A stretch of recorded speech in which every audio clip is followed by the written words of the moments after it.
Please like my videos, please subscribe to my channel, and please press the bell icon so that you get to know when my latest video has come. And to learn more and to find a video relevant to you, please do check out my videos list. Hello, Namaskar and Adab to all my friends from your friend astrologer and guide Irfan, once more with you from your very own channel Astro Assurance. We all want everything in life. We want a great marriage, we want a great spouse as a marriage partner, we want good education qualifications, we want to work for large brands, we want the corner office, we want the highest designation of promotion, or we want to do our own business and we want great success there. We want to have children, we want the children to do very well, we want to look good, we want to have great health, we want to go for foreign tours, we want to go on those exotic holidays, we want to have good property, we want to have good cars, we want to have a good house, we want to have good friends. The list is never ending. Now, does everybody have everything? There is this Urdu couplet which goes like this: हर किसी को मुकम्मल जहां नहीं मिलता, कभी ज़मीं तो कभी आसमान नहीं मिलता. Which means everybody doesn't get almost everything in life. There will always be some area which will not be to your satisfaction or to your happiness. Whoever it is, however rich they are, you will always find that some area of their life, even from outside when you look and you think that it is a fairy tale, when you see closer, you will find that there is something amiss in everybody's life. It could be relationships, it could be health, it could be credibility, it could be respect, it could be how people see you, whether you are of any worth to the family that you're born in or not. It could be your own success in the company of your father or your success in the business. So it could be any area which is amiss and you can't get great success there. Now, why do we want everything in life and we know that we can't get everything in life? Sometimes are we chasing or are we putting our money on the wrong horse? Now, what does it mean? It means that if you are in a race, though life is not a race, but let's assume for a minute that you are in a race, or you go to the race course and somebody asks you to bet some money on any horse, and they say, okay, I've got $100,000, I'm allowing you to bet on any horse. Of course, it is not your money, it may be your friend's money, but there is some responsibility on your head, right? So you want to get it right. So then you will check which is the horse which is who is the strongest contender, which horse has the most stable results, who wins more often. You will look into those 2-3 things, then maybe tip of the day or something, or lately who has been seen as the most successful horse, and you look into 2 or 3 factors and eventually you make your bet. So when you make this bet, even on somebody else's money, even that their money is not yours, the success, the winning money may not come in your hands, yet you take some effort. But we don't do that with our lives. We try to bet on all horses. Now, if you are in a tunnel, or you are underground and you have lost your way in a maze of tunnels, and you are groping in the dark, you don't know where to go, and you find a light somewhere on one side of the tunnel, what do? You move towards the darker areas of the tunnel, or you move towards the light? Obviously you move towards the light because you want to get out of the dark, dingy area and you want to save yourself, because you don't want to be lost in that dark underground world again. So the smallest flicker of light that you see, you move towards that, hoping that you may be able to come out. Now, if you do that in stuck up situations, what do you do when you get stuck up in your lives? Do you really know which areas of your life to really bank on what areas of your life not to bank on so much, not to focus your energy so much on? And this is very, very evident when you start making initial attempts. So for example, if you are a parent, you have 2 to 3 children, and somebody asks you who is the brighter of the lot. So somebody who gets better marks, better grades, obviously you will point to that child and you say this, Peter is more smart, whereas Annie is more into arts, something like that you will say as a parent. So you know which of your children is the brighter of the two. Not that one is a Dumbo, but the areas of success or the areas of focus may be different. One may be having a strong aptitude for academic success, somebody may be having an aptitude for something else. So it is for you to find out which direction your child may go. Similarly, your lives. When you start off your careers, you will get to know which industries you seem to be getting more success, which are your strong areas, where you seem to be getting lost. And so people sometimes change the industries also if they feel that some industry is not up to their taste, up to their mark, or they are not fit there. And sometimes when we face interviews, we are told in an interview also that when the company doesn't hire us, that it is not a problem with you, it is just that our matching or our needs don't match your qualification, you are a better fit somewhere else. So that happens to us. So it is a job for us to identify those 2 or 3 planets which are the strongest in the horoscope and bet our money on that, bet our energy on that. Otherwise what happens, you are trying to back everything, you want everything and you're chasing every side. You may end up spending too much energy and getting too very little. So in every horoscope, however bad that horoscope looks, you will always find 2 or 3 planets, generally 3 planets, which will be the standout planets for you, which will give you more energy to get success in those areas and in the line of which those planets stand for and what they are the karakas for. For example, if you have a very bad Jupiter and a very bad Mercury, then the hopes for getting great success in banking, in accounts, in finance, in chartered accountant and those areas is not so great. If you have both Moon and Venus debilitated, combusted, strongly afflicted, then your success in any artistic endeavor connected to art, singing, music, dancing is considerably reduced.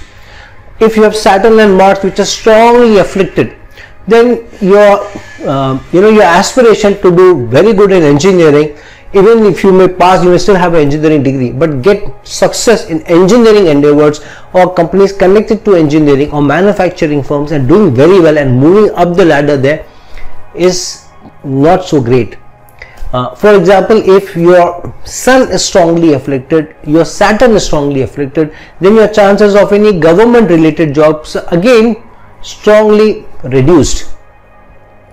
And if you have a very strongly afflicted 7th lord and Venus is also strongly afflicted, then you may not get great success in relationships. For example, if your 5th house is strongly afflicted, your 11th house is strongly afflicted and your Lagna is strongly afflicted, then great adulation, great success, becoming a celebrity, getting success in with masses is strongly reduced. But if your 12th house is strong and your 3rd house is strong, for example, then not coming forward but remaining at the back, allowing somebody else to take the lead is better, because your 12th house is strong, and which means that you need to be at the back. If your Lagna is very strong, then it's a different story. But if your Lagna is weak, 12th house and 3rd house are very strong, which means you can put in a lot of effort, you can make gains, but remaining at the background, not coming to the foreground, especially if Lagna is afflicted. If, for example, if your 10th house is strongly afflicted, your 6th house is strongly afflicted, then chances of great success in a career, in a work, working for a company or working for somebody else is again strongly reduced. If your 7th house is strongly afflicted, your 3rd house is strongly afflicted, your 11th house is strongly afflicted, then getting great success in business is strongly reduced. If both the 11th house and the 2nd house are strongly afflicted, then making huge amounts of money is again reduced. So one needs to look into all these. I've given you so many areas where your chances will be reduced if these areas are weak. So what do? You look at those 2 or 3 placements or 2 or 3 planets which are the standout planets for you, and they are giving you the sign or the direction where you can get more success. Now I've already made a video a few days back of how to find your best placed planets or your strongest planets in your horoscope, and I had to tell you that any planet which is placed 4th or 5th or in their own sign or Mool Trikona sign, or 4th or 5th from their Mool Trikona sign in a friendly sign or the other sign, as long as they are in the Kendra or Trikona or in the trine house or Kendra house or the trine house and not afflicted by any other planet, is a good placement, is a strong placement. So try and identify those 2 or 3 planets which have the least affliction and have strongest in degrees placed in their own houses or placed in the Kendra houses or the trine houses. Those are your energies, and then move in that direction. If you have a 4th lord strong, then success in material possessions will come about, success in domestic life may come about. But if the 7th lord or 7th house is strongly afflicted, domestic success may come, but relationship success may not be that great, for example. So you need to know how to see which is stronger, which is weaker. If the 9th house is strong, 4th house is strong, 5th house is strong, then great educational qualifications and gaining from that is seen. However, if 4th house, 5th house and 9th house are very, very weak, very afflicted, then getting great educational qualifications and gaining from them is reduced.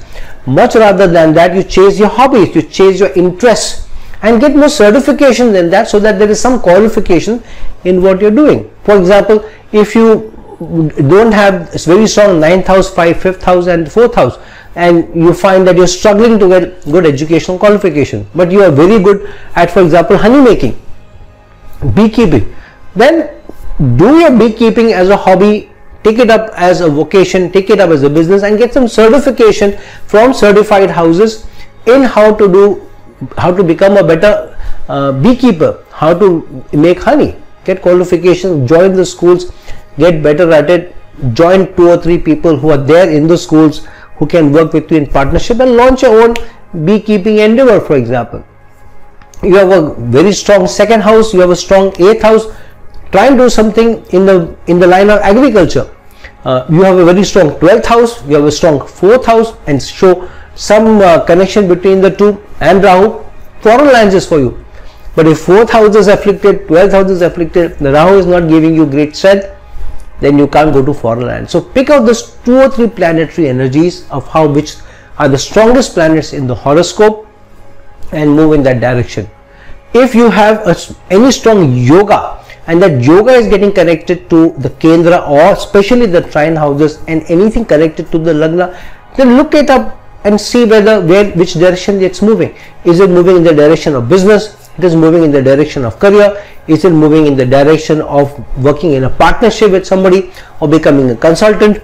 Being a consultant is not either doing business with somebody or selling products or services, but marketing your own self as a guru, as an expert, and consulting others.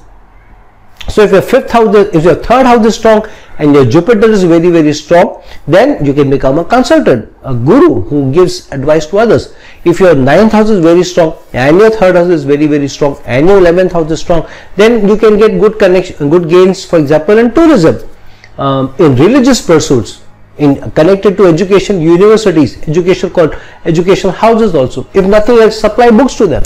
You have a strong 5th house, you have a strong 3rd house, you have a strong 9th house.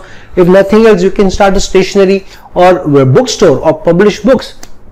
You have a strong 3rd house, you have a strong Lagna, you have a strong 11th house, then you can do something in mass media. You can do something very good in using the social media.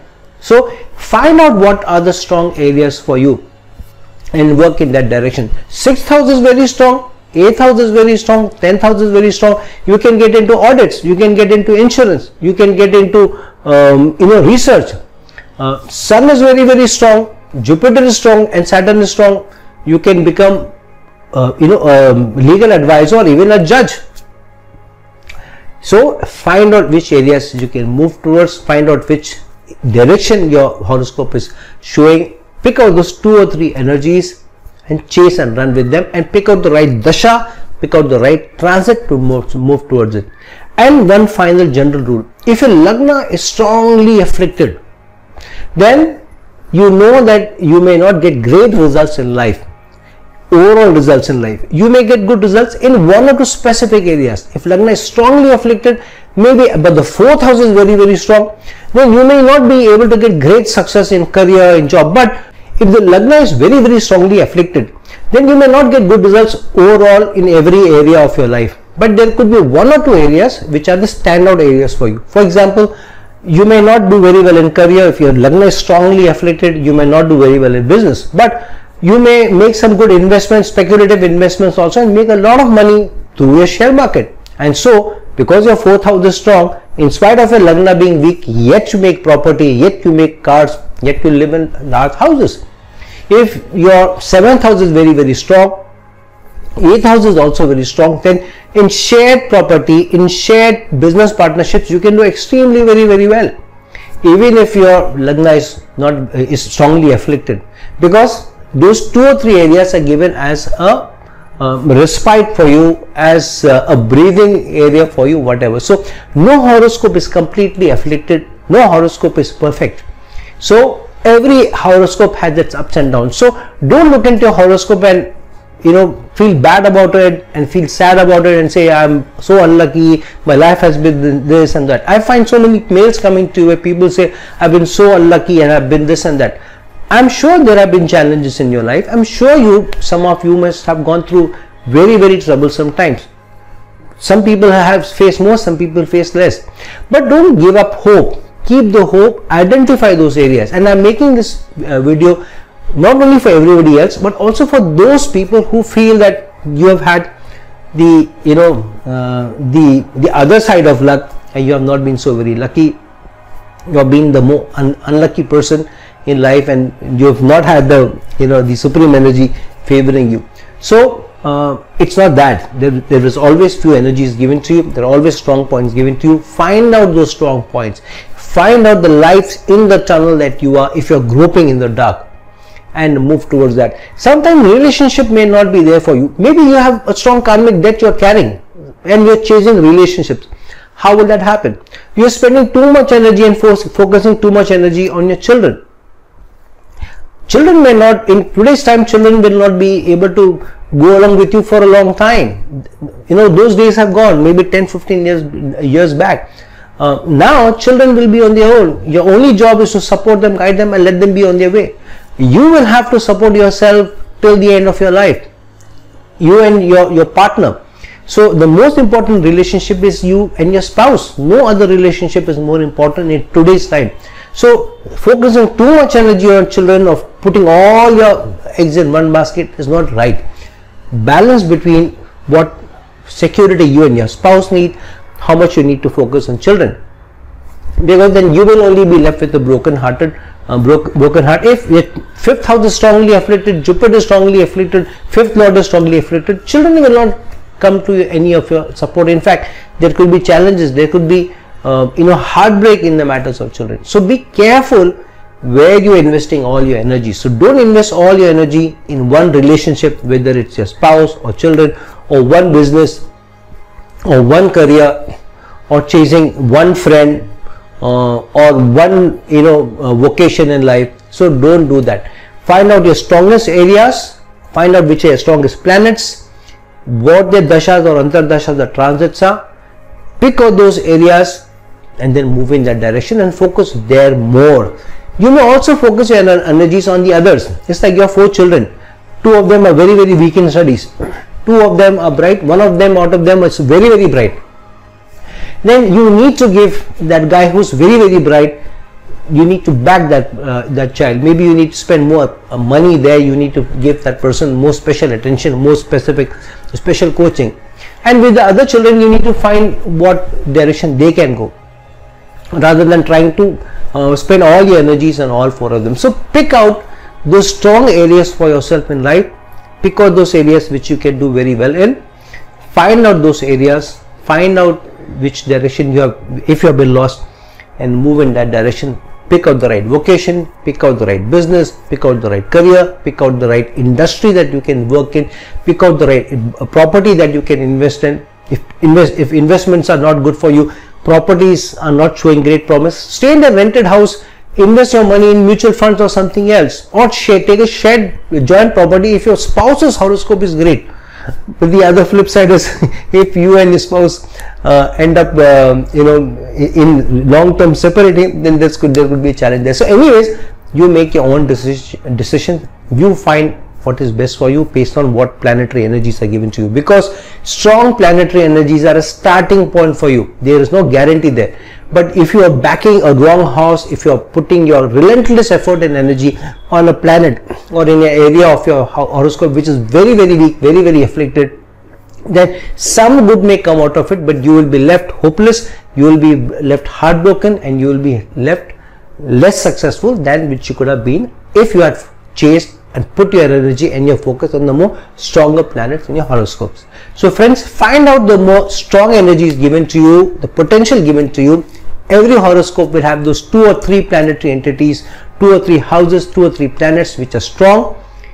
Find those areas and move in that direction. So friends, like this video, share this video, and if you're looking for a personal consultation from me, please reach out to me. The links given below. Until some other time with some other video, this is your friend, astrologer and guide Irfan signing off. Ciao.